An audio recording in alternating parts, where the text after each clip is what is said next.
आराध्या और अंजलि दो बहनें हैं। बाजार में उनकी एक सब्जी कचौरी की दुकान है। उनके पिता नहीं है, घर में बीमार माँ है। अपना एक बागान करके उसी से सब्जी तोड़कर कचौरी की दुकान चलाती हैं। अरे सुन, इतनी सुबह हो गई, अब तक बागान जाने का नाम नहीं लिया। ऐसे बैठी रहोगी तो बागान जाएगी कब? सब्जी नहीं तोड़ेगी तो आज कचौरी कैसे बनाएगी? बागान क्या मैं रोज जाऊं? तू भी तो कभी जा सकती है।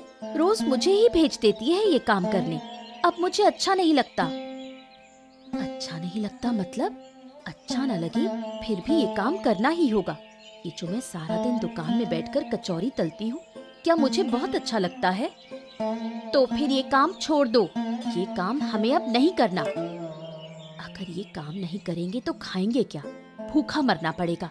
अगर तुझे बागान जाने में इतनी दिक्कत है तो कचौड़ी तलने का काम तू ले, मैं बागान का काम ले लूंगी। नाना रहने दे, तू अपनी जगह पर रह, मैं अपनी जगह पर ठीक हूँ। मैं अभी जा रही हूँ। बस ये आखिरी बार हो, दोबारा मुझे कहना ना पड़े। अगर कहना पड़ा तो तेरे काम मैं लूंगी, मेरे काम तू लेगी और फिर मैं तेरी कोई बात नहीं सुनूंगी। ठीक है, मुझसे इस तरह बात करने की जरूरत नहीं। तू सब सामान तैयार कर, मैं अभी बागान जाकर सब्जी ले आऊंगी। ठीक है, तो मैं दुकान की तरफ जा रही हूँ। तू सब्जी धोकर दुकान पर ले आना। ठीक है, ऐसा ही होगा, तू जा। दोनों बहनों की माँ बूढ़ी कई सालों से बीमार है। पैसों की कमी के कारण सही इलाज नहीं करा पाती, इसलिए साल भर उन्हें ऐसे ही बिस्तर पर पड़े रहना पड़ता है। कहाँ आ गई? दुकान अच्छे से बंद करके आई हो ना? देखना कोई गड़बड़ ना हो जाए। अरे माँ, कैसी गड़बड़ होगी? इतने साल से ये कारोबार चला रहे हैं, अब कोई गलती करेंगे क्या? गुस्सा क्यों हो रही है? इंसान से तो गलती होती ही है, इसलिए रोज तुम्हें याद दिलाती हूँ ताकि कभी भूल जाओ तो कोई समस्या ना हो। अब ये बातें छोड़, तू अपना हाल बता, आज कैसा लग रहा है? जैसा सारा साल रहता है आज भी वैसा ही है। आज क्या अच्छा हो जाएगा? तेरी तकलीफ अब मुझसे देखी नहीं जाती माँ। ये कचौरी का कारोबार करके भी तेरी दवा नहीं करवा पा रही हूँ। जितना पैसा आता है वो घर में ही लग जाता है। तेरी दवा कराऊंगी किससे? अब मुझे इलाज की जरूरत नहीं है। जितने दिन जिंदा हूँ बिस्तर पर ही पड़ी रहूंगी। मेरे पीछे यूं ही इतना पैसा खर्च करने का कोई मतलब नहीं है। तो क्या तुझे ऐसे ही तकलीफ में देखेंगे हम? अरे कैसी तकलीफ, बस दिन भर आराम करती हूँ, खाती हूँ, यही तो है। इसमें मुझे क्या तकलीफ होगी? ये बातें तो तू हमें ढांढस बंधाने के लिए कहती है। हमें क्या समझ नहीं आता? क्या हम अब भी छोटे हैं? अरे नहीं, मेरी दोनों बेटियां अब बड़ी हो गई हैं। अब घर का सारा जिम्मा अपने हाथ में ले लिया है। तू चिंता मत कर माँ, हम जल्द ही कुछ करके बहुत पैसा जोड़ेंगे और फिर तेरा अच्छा इलाज कराएंगे। अब तू बिल्कुल ठीक हो जाएगी। चंद्रशेखर बाबू का चमचा रवि कई दिनों से कचौरी की दुकान खोलने की बात कर रहा था। आखिरकार चंद्रशेखर बाबू ने रवि को एक कचौरी की दुकान खोल दी, लेकिन आराध्या और अंजलि की दुकान होने के कारण गांव के लोग वहीं जाते हैं। रवि को कोई फायदा नहीं होता। क्या रे रवि, और भाई तेरी दुकान कैसी चल रही है? मुझे तो कुछ बताया भी नहीं। दुकान दिला दी और मुझे 2 दिन कचौरी खिलाने भी नहीं आया। अरे पूछिए मत बाबू, बस मन ठीक नहीं है। मन ठीक ना हो तो किसी से लगाव भी नहीं होता। अरे अब ये क्या बात हुई, मन ठीक नहीं है? अरे भाई दुकान मिली है, दुकान चलाओ, अचानक से क्या हो गया? आपने दुकान तो दिला दी, लेकिन उधर आराध्या और अंजलि की दुकान के कारण मेरा कोई फायदा नहीं हो रहा। ये तो आपने सोचा ही नहीं। मैं तो बिना वजह दुकान खोलकर बैठ गया हूँ, ऐसा लगता है। कोई नहीं आता, क्या करूं दुकान का? ये बात तूने सही कही। मैं तो उनकी दुकान का सोच भी नहीं पाया। अरे क्या ये बता, गांव के सब लोग वही जाते हैं क्या? तेरे यहाँ कोई नहीं आता? वही तो बाबू, मेरी दुकान पर एक भी ग्राहक नहीं आता, एक पैसा भी मुनाफा नहीं हो रहा। सब उनकी गलती है।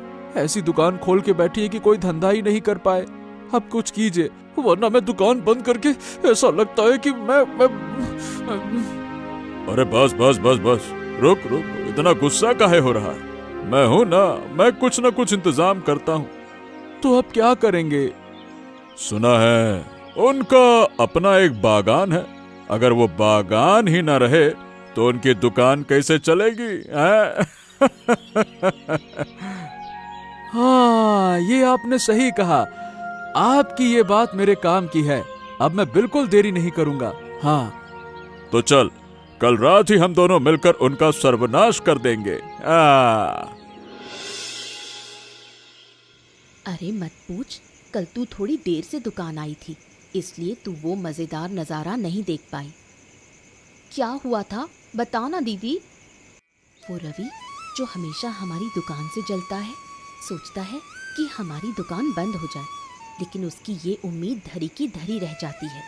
गांव के सब लोग हमारे पास ही आते हैं। ये तो मैं पहले से ही देख रही हूँ। तू मानेगी नहीं, रवि का चेहरा बिल्कुल देखने लायक होता है, जैसे बिल्ली का मुंह उतर जाए। बिल्ली? अरे चूहे जैसा मुंह हो जाता है, एकदम चूहा मुखी लगता है। चूहा मुखी? ये नाम तो अच्छा है। अब से हम रवि को चूहा मुखी ही कहेंगे। धीरे बोल, कोई सुन ना ले। अच्छा होगा रवि को पता ना चले, वरना मोड़ल के पास जाकर हमारी शिकायत कर देगा। अरे नहीं, किसी से नहीं कहूंगी, बस हम आपस में ही बात करेंगे चूहा मुखी कहकर। तू भी ना अभी तक बड़ी नहीं हुई। मैं बड़ी होना चाहती भी नहीं दीदी। बड़ी होने पर जिंदगी के सारे रंग मिट जाते हैं, हंसी चली जाती है। लेकिन उम्र तो हो रही है, अब तो शादी करनी ही होगी। तू मेरी बात कर रही है, पहले अपनी सोच। तू भी तो मुझसे बड़ी है, अब तक शादी नहीं की। मेरा इरादा पहले तेरी शादी कराने का है, फिर माँ की देखभाल, फिर अगर समय मिला तब मैं शादी करूंगी। अब मैं ये बात नहीं सुनने वाली। पहले माँ का इलाज कराएंगे, फिर तेरी शादी होगी, देख लेना।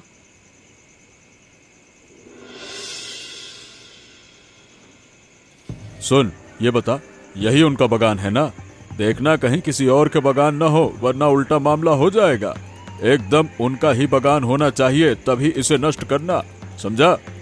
अरे सिर्फ नष्ट नहीं करेंगे, उनकी सारी सब्जी मैं उठा ले जाऊंगा। फिर उनकी आंखों के सामने उसी सब्जी से कचौरी बनाकर गांव वालों को खिलाऊंगा, और वो देखते रह जाएंगी, कुछ नहीं बेच पाएंगी। हाँ हाँ, ठीक है ठीक है, तुझे जो अच्छा लगे वो कर, मैं तेरे साथ हूँ। अगर कोई मामला उठा भी तो मैं तेरे पक्ष में रहूंगा। बस किसी को कुछ पता नहीं चलेगा। हाँ, आप चिंता मत कीजिए बाबू, यहाँ आने का किसी को पता नहीं चलेगा। हम चुपके से सब्जी ले जाएंगे और बागान नष्ट कर देंगे। ना रहेगा बांस, ना बजेगी बांसुरी। हाँ हाँ तो ठीक है, फिर कल से वो कचौरी बेच ही नहीं पाएंगी। हाँ बस यही तो हम चाहते हैं, और इसी वजह से तो मैं यहाँ आया हूँ। फिर गांव वाले मेरी ही दुकान पर आएंगे, और जितना घाटा हुआ है सब ब्याज समेत निकाल लूंगा। हाँ। अरे हाँ हाँ मत कर, चल जल्दी से कर, देर ना हो जाए। रात हो रही है, बागान से सारी सब्जी तोड़ ले, जल्दी जल्दी जल्दी कर।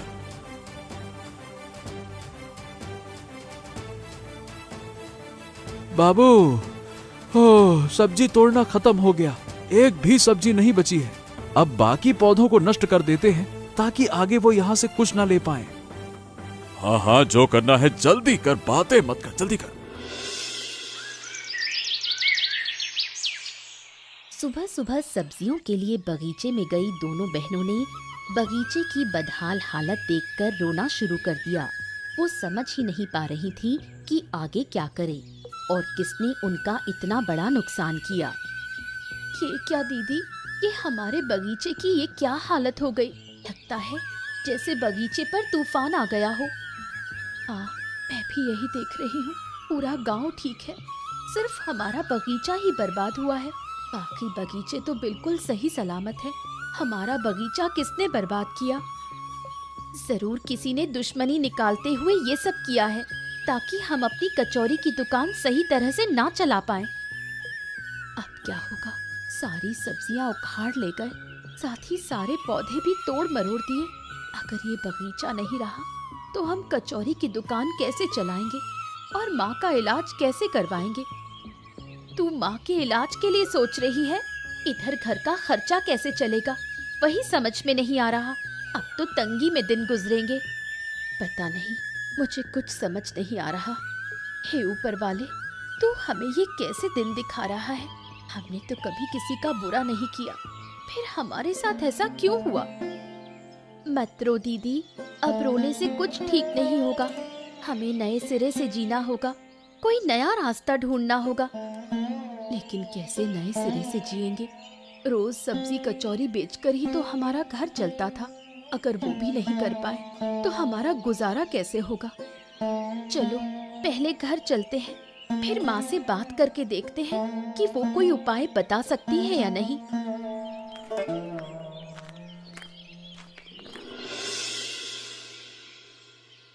क्या हुआ बेटियों, तुम आज दुकान पर नहीं गई? तुम दोनों ऐसे क्यों रो रही हो?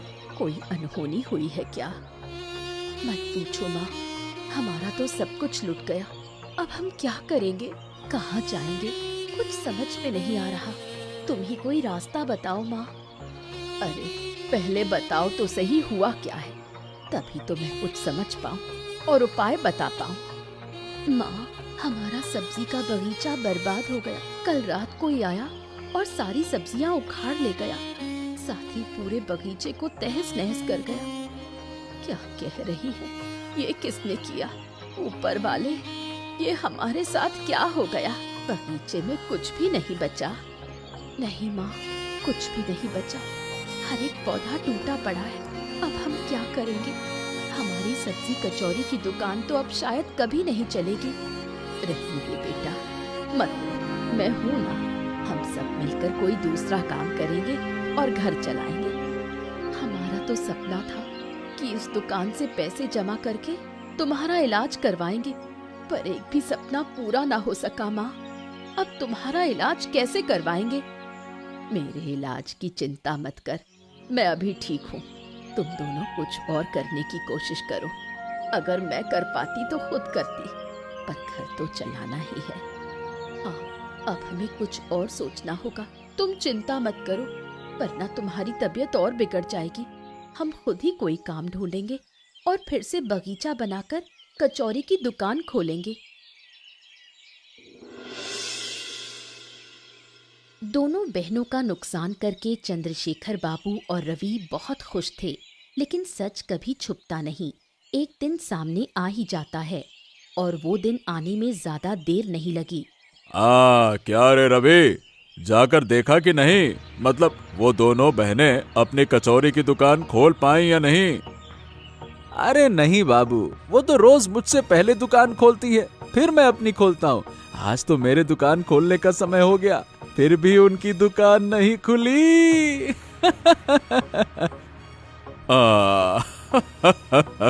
इसका मतलब हमने कल बिल्कुल सही काम किया है ना? और नहीं तो क्या बाबू, अब कुछ दिन मैं आराम से अपना धंधा करूंगा। अगर उन्होंने फिर से बगीचा बनाया तो मैं फिर सब कुछ बर्बाद कर दूंगा। पहले देख ले कुछ दिन कैसे गुजरते हैं। मैं तो ऐसा इंतजाम करूंगा कि गांव में कोई और काम भी वो दोनों कर ना सकें। बहुत बहुत शुक्रिया बाबू, आपके साथ होने से मेरा कारोबार अच्छा चलेगा। शुक्रिया से काम नहीं चलेगा, मुझे तो सब्जी कचौरी भी खिलानी पड़ेगी बाबा, वरना मैं मानूंगा नहीं, समझा? खिलाऊंगा बाबू, रोज रोज खिलाऊंगा। अब से तो पूरा गांव मेरी दुकान पर आएगा। हाँ। अरे धीरे धीरे बोल, कोई सुन न ले, दीवारों के भी कान होते हैं। अब इस मामले में कोई और बात नहीं होगी, समझा? हाँ हाँ हाँ ठीक है बाबू, जो होना था सो हो गया। अब बात करके क्या फायदा, अब तो सिर्फ कारोबार करेंगे, बात नहीं। हाँ यही तो सही बात है। चल, चाय खत्म हुई, अब दुकान खोल ले, चल। हाँ, क्या हाल है रवि? उधर की क्या स्थिति है? दुकान तो बंद हो ही गई, अरे भाई, कोई तरीका नहीं है कि दुकान खुली रह सके? नहीं बाबू, अब कोई तरीका नहीं बचा। सारे गांव वाले हमारे खिलाफ हो गए। बाजार में हमें दुकान नहीं खोलने दे रहे, यहाँ तक कि हमें भी एक तरह से गांव से बाहर कर दिया। हो, मैं समझ नहीं पा रहा कि हमारे बीच की बातें गांव वालों को पता कैसे चल गईं। ये तो सिर्फ तेरे और मेरे के बीच की बात थी। मुझे लगता है बाबू, हमने चाय की दुकान पर जो बातें की थी ना, वो कैलाश ने सुन ली और पूरे गांव में ससुरे ने फैला दी। इसी वजह से गांव वाले हमसे नाराज हैं। अरे ये ससुरे कैलाश को मैं क्या कहूं अब। अगर कैलाश ने ऐसा किया है तो मेरा बुरा वक्त खत्म होने के बाद मैं उसको छोड़ूंगा नहीं। अब बाबू, अभी इन बातों को छोड़िए। ये सोचिए कि हम करें तो करें क्या। मेरी दुकान तो गई, ऊपर से गांव वाले शायद हमारा न्याय करेंगे और उन बहनों का मुआवजा भी हमसे ही लेंगे। क्या कहा? अरे इतना पैसा हम देंगे कहां से? क्या मैंने पैसों का पेड़ लगा रखा है क्या? अब चूंकि ये काम हमने मिलकर किया है, इसीलिए नुकसान की भरपाई भी हमें ही करनी होगी। पहले देख तो लें, आखिर किसमें इतनी हिम्मत है कि हमारा न्याय करे। सुना दीदी, चंद्रशेखर बाबू की हालत अब बहुत खराब है। इस मुश्किल समय में वो क्या करेंगे कौन जाने। हाँ सुना है। मैं तो खुश हूँ उन्होंने हमारा नुकसान किया, जबकि हमने उनका क्या बिगाड़ा था। किया था, अब भुगत रहे हैं। पूरे गांव ने उनका बहिष्कार कर दिया है, दुकान बंद हो गई है। अच्छा हुआ। अगर मौका मिला तो उस चूहा मुंह रवि की पिटाई जरूर करूंगी। उसी के कारण चंद्रशेखर बाबू हमारे खिलाफ हो गए और बगीचा बर्बाद किया। अब तो ठीक हुआ, हमारे लिए गड्ढा खोदा और खुद ही उसमें गिर गए। सुन, अगर वो हमसे माफी मांगने भी आए तो भी उन्हें माफ नहीं करेंगे। पागल है क्या? माफ तो कभी नहीं करेंगे। पहले उन्हें सबक सिखाएंगे, फिर छोड़ेंगे। अच्छा हुआ कैलाश भैया थे, उन्हीं की वजह से सच सामने आया, वरना हम कभी नहीं जान पाते कि चंद्रशेखर बाबू ही दोषी हैं। अब मैं कैलाश भैया से कहूंगी कि उनका न्याय करवाएं, वरना वो फिर हमें नुकसान पहुंचाने की कोशिश करेंगे। बिल्कुल सही कहा, और जो नुकसान किया है उसका मुआवजा भी तो लेना है। ठीक है, चलो अब माँ के पास चलें, उन्हें ये खुशखबरी सुनाएं। चलो, कल सुबह कैलाश भैया से जाकर न्याय की बात करेंगे।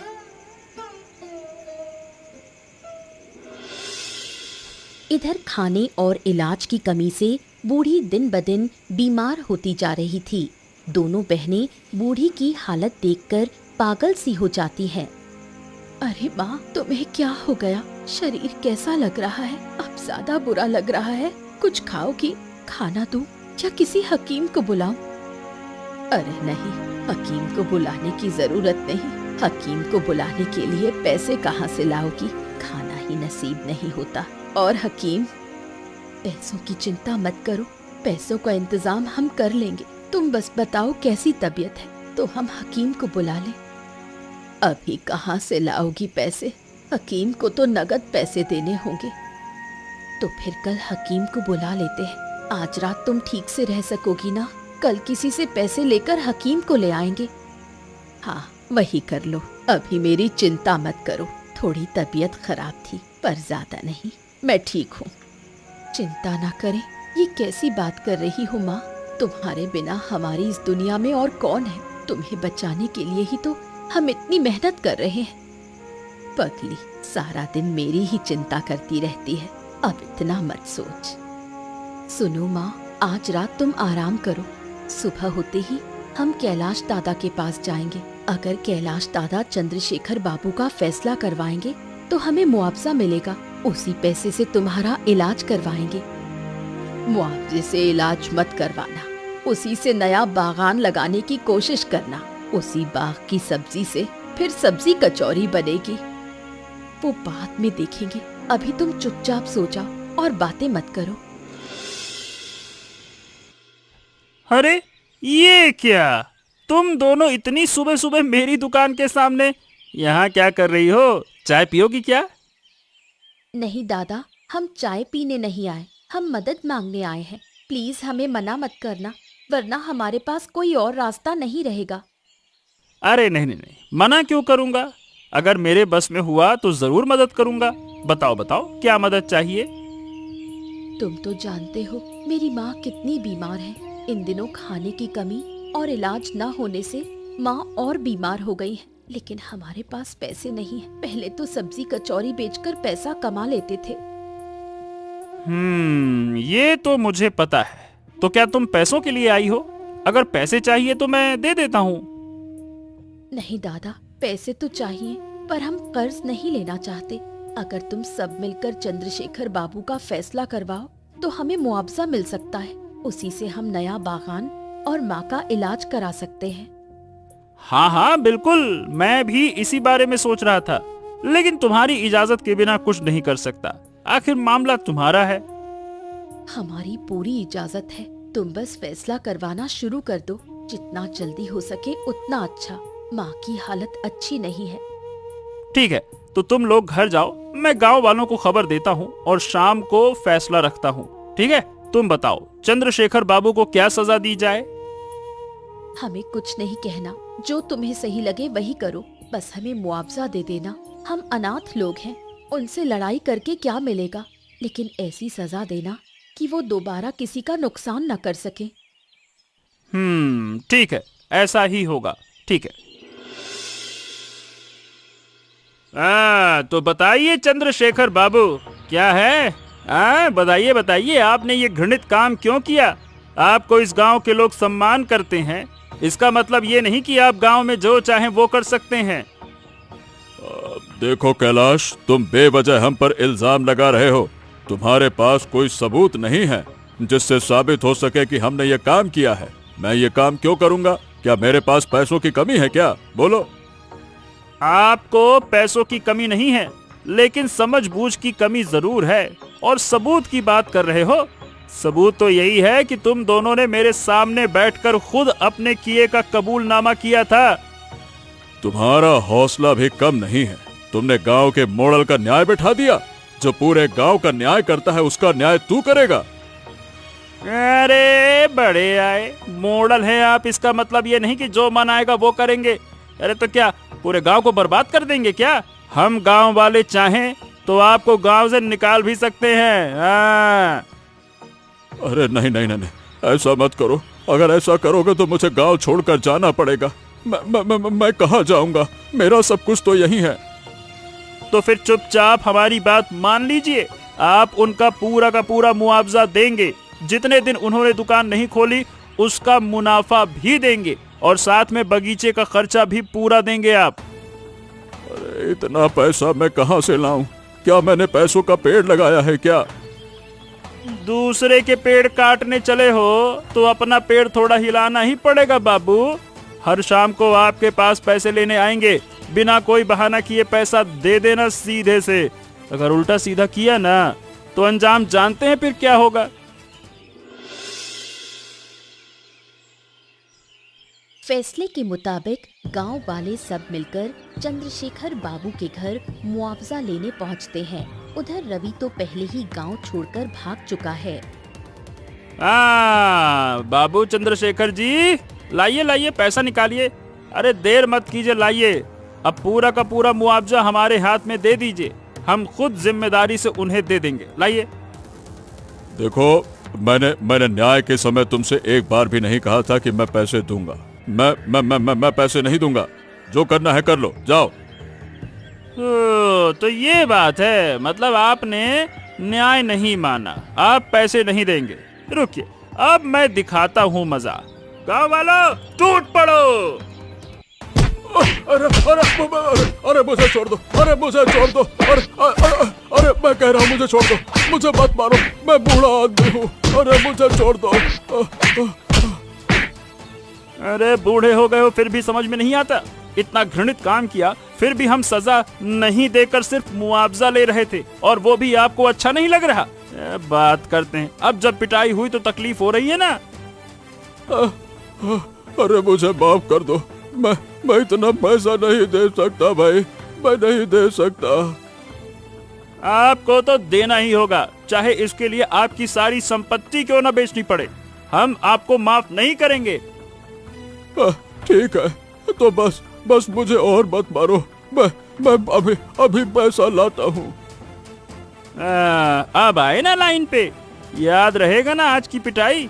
अगर शर्म है तो दोबारा कभी गांव के किसी का नुकसान मत करना, सोचना भी मत, वरना अगली बार इससे भी कड़ी सजा मिलेगी। तोड़ देंगे तुम्हारा हाथ पैर, बैठे रहना विकलांग की तरह।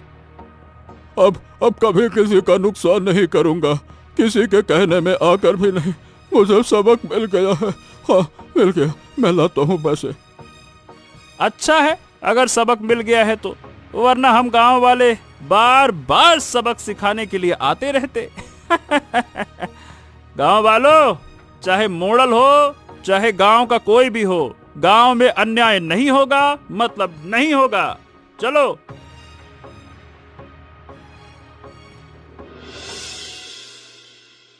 चंद्रशेखर बाबू का दिया मुआवजा दोनों बहनों को दे देते हैं। उसी पैसे से वो फिर से नया सब्जी का बगीचा लगाती हैं और अपनी माँ का इलाज कराती हैं। अच्छा हुआ, अगर ये घटना नहीं होती तो हमें एक साथ इतना पैसा कभी नहीं मिलता और हम माँ का इलाज भी नहीं करा पाते। सही कह रही हो, एक तरह से तो अच्छा ही हुआ, इन दिनों हमें काम भी नहीं करना पड़ा और उसी काम का पैसा हमें मुनाफे के साथ मिल गया। तुझे बस बहाने चाहिए काम से बचने के लिए। अब फिर से नया बगीचा लगाना पड़ेगा और वही मेहनत करनी पड़ेगी। क्या करें, हमारी जिंदगी ऐसे ही चल रही है और चलती रहेगी।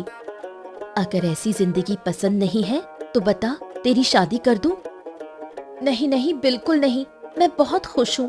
अगर शादी करनी है तो तू पहले कर, तू मुझसे बड़ी है, मैं माँ का ख्याल रख लूंगी। जो सुबह उठकर काम नहीं करती वो माँ का ख्याल रखेगी। छोड़, अब बातें बंद कर और काम में लग, बहुत देर हो रही है। अब हम सब्जी कचौरी की दुकान पर जाएं या बगीचे में? पहले बगीचे में जाएंगे, पहले उसे ठीक तरह से तैयार करेंगे, फिर उसी सब्जी से दुकान चलाएंगे। ठीक है तो चल, बगीचा तैयार करते हैं। इसके बाद दोनों बहनें मिलकर सुंदर बगीचा तैयार करती हैं। उसी बगीचे की सब्जियां लेकर वो अपनी सब्जी कचौरी की दुकान फिर से शुरू करती हैं। इसके बाद उनके घर में कभी तंगी नहीं आती। ऐसी मजेदार कहानियाँ देखने के लिए हमारे चैनल को सब्सक्राइब करना ना भूलें।